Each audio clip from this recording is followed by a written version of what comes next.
başıma geldi. Mümkünlükle.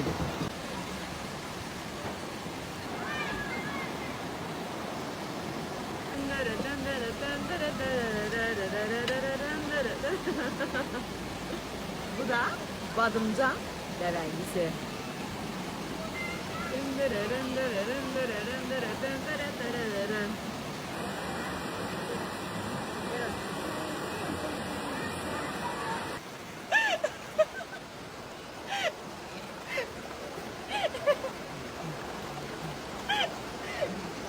Serimden.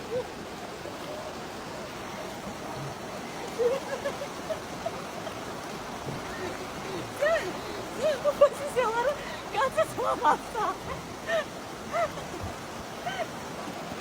Herkesin gözümüzden. Ama Allah'ım dost, elə sərinləndim, elə sərinləndim. Yəni gələsən bu çaya, necə çimləyəsən? Su belə də buz kimi, buz kimi. Ama gələr gəlməz istədim ki bir maraqlı, bir estetik video çəkdirim. O da sonu. Paltar da gətirməmişəm, niyəcəm.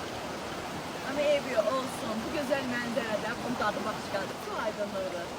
Görün, başıma zaten gözün yayılmıyor.